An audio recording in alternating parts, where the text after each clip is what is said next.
time you turn around, the world is throwing you a curveball?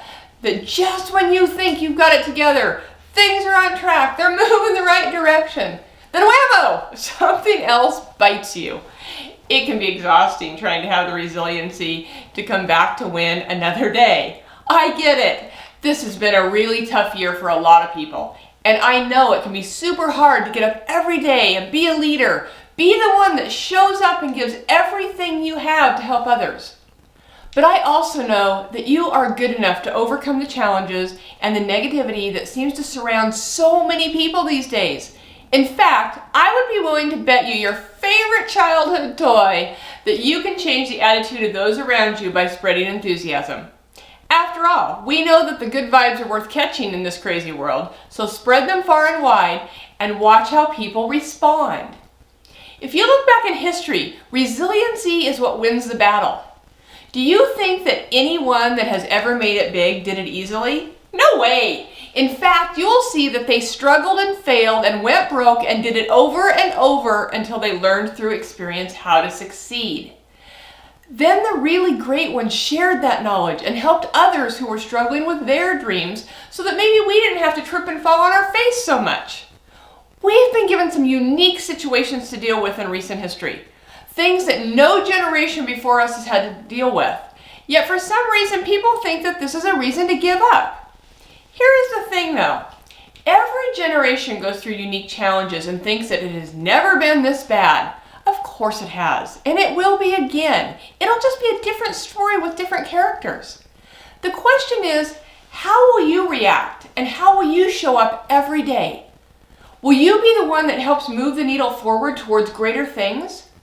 Or will you be in the group of victims? Because you are here right now listening or reading this, I am certain that you will be guiding and leading and picking up those that need your support. So today, I'm going to talk about 3 basic things that you need to set your day up for success. And in turn, these roadblocks that try to mess with your world can become non-distractions. Obviously, there are many more things that you can do to talk yourself through the day and set goals for the day. Decide who is on your radar for needing a little extra encouragement or support. But these 3 things that I'm going to talk about will start you off with a clear mental outlook, moving you towards a day that is purposeful and allows you to step up and serve those around you at a really high level. An energized start to every priority on the goal board today. All right, let's get started. Number 1, start your day by giving yourself some time for you. I know you have kids to get to school, breakfast to make, laundry to start, and oh yeah, the dog probably needs washed as well. But before all of that, I want you to take 60 minutes. Okay, even 30 minutes just for you. Trust me on this. You will be better equipped to serve others if you start with yourself. Here's what I want you to do.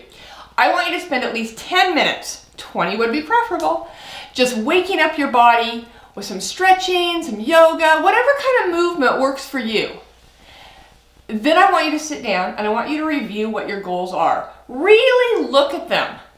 If they are on a board that you can see or wherever you have them, I will tell you if they're not visible to you at all times, then you need to correct that piece immediately.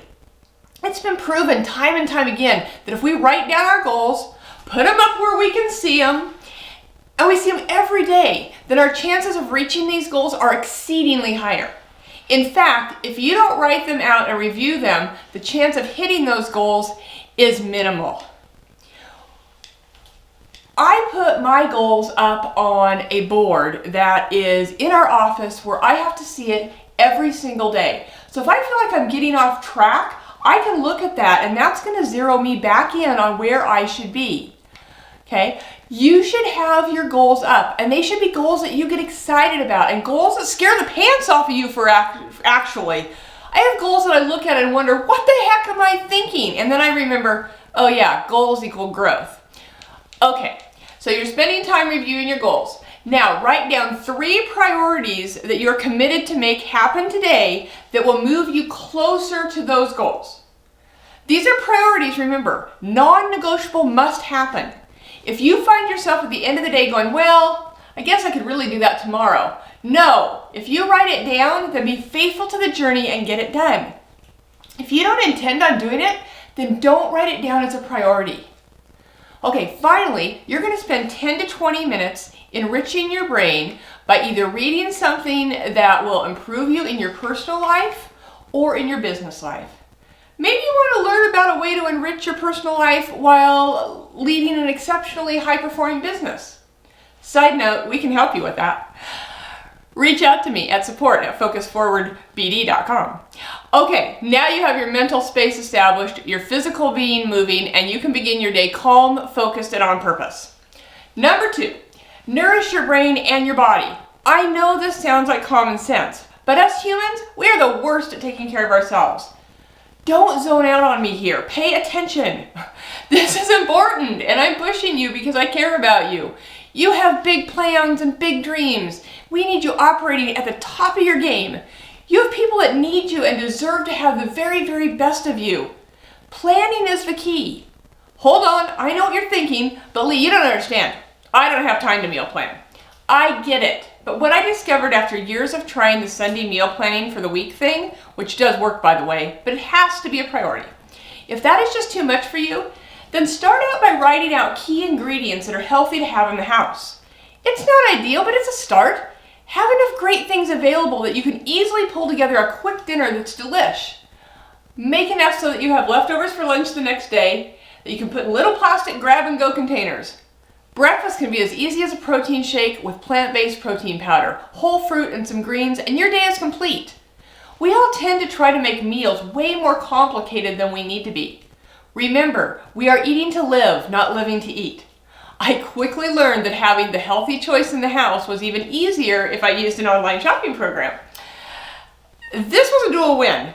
I don't have time to shop, which I really dislike on a high level anyway, and it saves me a ton of time. Anyway, you can leverage the items in your life that don't move your life plan and your goals forward. That's a win. When you feed your body and your brain the whole foods that it's craving, you're going to be amazed at how much more energy and clarity you have. I really am not trying to lecture you here, honest. My objective is to give you easy habits that can change your life and your days exponentially. All right, number 3, control your day. How many times have you finished the day not knowing what the hell you accomplished? Too many, I would bet. If you're anything like the majority of us, you have a million different items that you feel must be accomplished. But honestly, how many of them are going to improve your life and the lives of those around you on a meaningful level? Let's look at it another way. If you don't get something on the list done today, will it change the outcome of your goals? If it won't, then maybe it shouldn't be on the list to start with. Letting the to-do list control our day is a habit that, put simply, must be broken. Go back to those priorities that you set earlier in the day and put those in your calendar. Pick a specific block of time that you're going to get that project done, and nothing gets to get in the way of that. I like to try to get all my big stuff done in the morning so that if things go crazy in the afternoon, which is pretty typical, that's okay because I've already accomplished the priority items that are going to influence my business and life moving to the next level. If I go through a day and nothing was done to move my big goals forward, then I must reevaluate how I'm planning my day because obviously I was not the one in control. I hope that this has helped and that you're able to utilize these tips to keep your world clear and concise and moving the direction that you want it to go. Helping others accept that there are negative people everywhere, but at the end of the day, it is your choice to fall into the abyss of ugliness or set your own path and lead others to realize that love and kindness are contagious. And that's one pandemic that we could really use right now. Of course, as always, if you want more education, courses, or coaching on how to have a business life that enhances your personal life rather than compromising it, then remember, it is always your choice to focus forward.